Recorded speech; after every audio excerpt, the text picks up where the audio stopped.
तो गौतम कुमार जी, आपका बहुत बहुत धन्यवाद हमारे साथ जुड़ने के लिए। तो आप बता सकते हैं आपका कैसा रहा अंदर, एटमॉस्फेयर कैसा रहा? सारा कुछ सही है, बहुत अच्छा है। पैनल में कितने मेंबर्स थे? नल में 5 मेंबर थे। 5 मेंबर्स।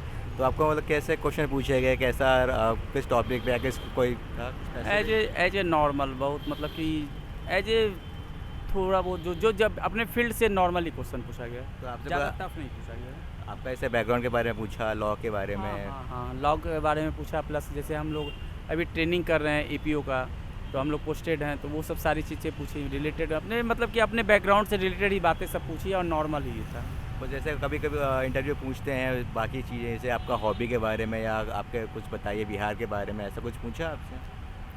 थोड़ा बहुत मतलब कि जो देखिए बेसिक नॉलेज जो होता है एक लोग के बीच, हाँ। बस वही चीज़ पूछा जाता है, ठीक है। इंटरव्यू कोई कुछ इंटरव्यू मेरे विचार से, क्योंकि हमने 3 बार इंटरव्यू जुडिशरी के दे चुका है अच्छा। और अभी एज ए हम प्रोसिक्यूशन ऑफिसर पोस्टेड हैं, जी। तो मेरे हिसाब से इंटरव्यू कोई चीज़ है ही नहीं। ये है क्या है कि आपकी जानकारी का बेसिक नॉलेज, अब वो सिर्फ पूछा, ये सिर्फ वो आपको देखिए, जहाँ तक मेरा मानना है जी। कि आप मेंस क्या होता है कि वो एक एग्ज़ाम है आपका। हाँ। इंटरव्यू में आपका एग्ज़ाम नहीं, क्योंकि वो प्री मेंस में आपने सारा पास करके आप यहाँ आया, तो उनको ये पता है कि आपको जो है जानकारी है, तभी आप यहाँ तक पहुँचे हैं, बहुत हाँ। लोग को पीछे करके। सही बात। तो इंटरव्यू में वो लोग सिर्फ आपकी पर्सनालिटी जानना चाहता है, आपका व्यवहार जानना चाहता है। अगर आप सेलेक्ट हो जाते तो आपका क्या सोच है, आप कैसे यहाँ काम कर पाइएगा, क्या नहीं कर पाइएगा। उनका बेसिक नॉलेज यही वो चेक करता है किसी भी स्टूडेंट का, कि उसका बेसिक नॉलेज क्या है, वो अगर इस पेशा में उनको सेलेक्ट किया जाता है तो वो काम कर सकता है या नहीं कर सकता है, दैट फाइन। तो ओवरऑल आपके पर्सनैलिटी के बारे में ज़्यादा हाँ, पूछा गया? ज़्यादा वही चीज़ वो पूछता ही है इंटरव्यू में। मेनली जो होता है ना,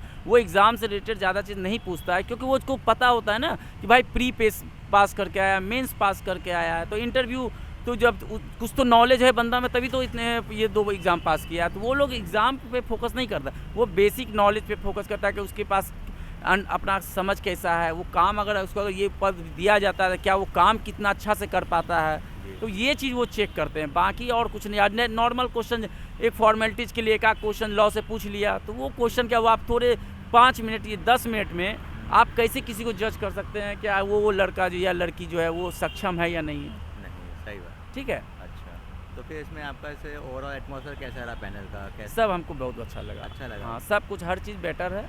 और यहाँ का जहाँ तक कि हमको जहाँ तक लगता है कि पैनल उनल में कभी कोई, सारा पैनल अच्छा होता है, पैनल कभी ख़राब नहीं होता है, क्योंकि उनका आपसे कोई व्यक्तिगत तो जानकारी होती नहीं है। वो तो उनको तो जो लगता है, जो आपका अच्छा जिसका परफॉर्मेंस गया, जो लड़का अच्छा आपसे बेटर परफॉर्मेंस किया, और उन्हीं में उनको छांटना है। उनको तो किसी से परिचय है नहीं पर्सनली, वो तो जो अच्छा काम किया, और प्लस आपका मेंस में फिर ऐसा भी नहीं कि इंटरव्यू से आपका रिजल्ट बनता है, इंटरव्यू में जो भी नंबर दे, फिर आपका मेंस में आपका मान लिया जाए यहाँ पास भी कर दिया जाए, मेंस में आपको नंबर ही नहीं है।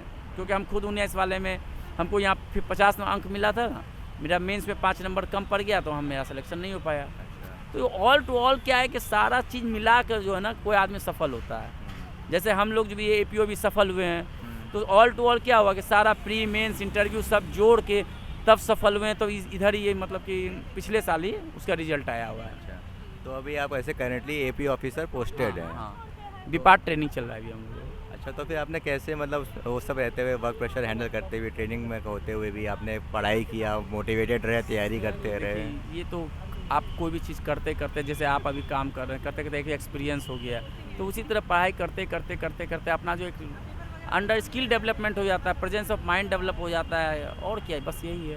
बस। आप कोई काम अगर कंटिन्यू करते रहते हैं ना, तो आपका क्या होता है कि एक्सपीरियंस आप में जनरेट होता है, वो एक्सपीरियंस के आधार पे। और ऐसे भी हम लोगों का फील्ड ही है कि प्रेजेंस ऑफ माइंड, एक्सपीरियंस, ये मतलब स्वविवेक। न्यायालय का अधिकतर जो डिसीजन स्वविवेक पे होता है, तो वो एक ही के किसी केस में किसी लोगों को 1 साल का सज़ा दे सकता है, किसी लोगों को उसी केस में उसी मैटर पे 5 साल का भी सज़ा दे सकता है। तो उनका स्वविवेक देखा जाता है कि उसमें कितना उसका जो है कंट्रीब्यूशन है उस घटना करने में, या उस घटना से रिलेटेड उस केस से।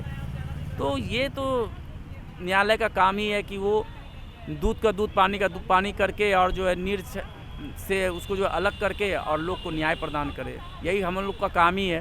तो प्रेजेंस ऑफ माइंड इन्हीं को कहते हैं। सही बात है। तो फिर आपको मतलब कैसा लग रहा है अभी अरे अच्छा feel हो रहा है। यहाँ अभी क्या लगेगा, अभी तो एग्ज़ाम दे रहे हैं, जब रिजल्ट आएगा तब फिर बताएंगे कैसा लगेगा। चलिए गौतम कुमार जी, आपका जुड़ने के लिए बहुत बहुत धन्यवाद। आप लोग विश को यू ऑल द बेस्ट।